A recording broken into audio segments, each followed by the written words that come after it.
What's going on, everyone? It's Master Bugs here from the BMA Nation, right here in Oldsmar, Florida, with a quick tip, quick video. This video hails from Largo, actually, Largo, Florida, from a good friend of mine. We call him Uncle Dave. Okay, so currently he's been working a lot of kickboxing, stand-up work, and one of the things that he's been kind of talking to me about or asking me about is this back leg side kick, or some people call it a number 2 side kick, depending on your style of martial arts.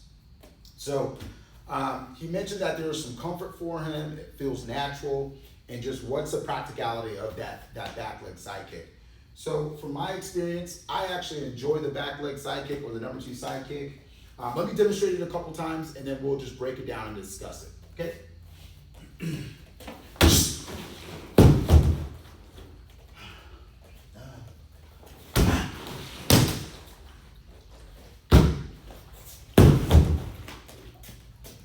Okay, so for that kick itself, the way that I like to throw it is really chambering it up inside the gut area, so nice and high.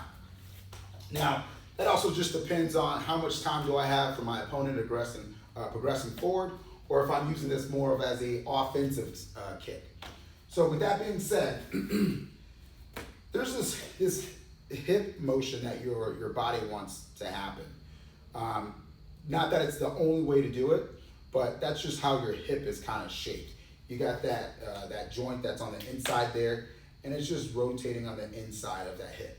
So I could be wrong, I'm not a doctor, but typically that's what we notice and how your body wants to react, especially when it gets into older people with less hip mobility, okay?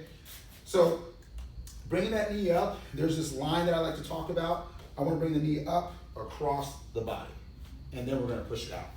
Now that's just a basic way of getting into it. You really want this to kind of come up and then push forward at the same time. So instead of waiting for that knee to hit the apex on that opposite side of the body, again, that's a really good way to just learn it. But we're going to bring that knee up, and as it's coming up, we're going to push out at that last moment before it gets too exaggerated on the technique, okay? So again, that knee comes up, boom, and it's out. I like using this kick just as a basic throw-off kick, and or if I just need to jam them in. So typically I'll be here, and I'll just throw it forward and see where I can get with that. Again, if I need to just utilize it so I can get closer, that's typically something I'm going to do, and then I would like to follow that back up with the next kick, okay? Now, as far as this kick actually being utilized, and then, just the differences of it, I like something that Dave also mentioned as well. Being able to have that knee coming up and that fine pinch or that rotation, that actually gives you the ability to switch this kick up. So if I'm going through, I can turn my kick around and hit that question mark kick. I can bring that knee up and then come back onto the other side and hitting my hook kick, okay? And again, I can bring the knee up, I can still hit my front kick, I can bring the knee up, and then just turn it over for my round kick, okay? So again, some people like that kick, some people don't. I would say play it out, try it out. Definitely don't try to jam it with so much power right away, but work on maybe more of just jabbing it out, right? I'm just gonna stick it out there. Okay, well, just like my jab here, I'll just jab it out there, right?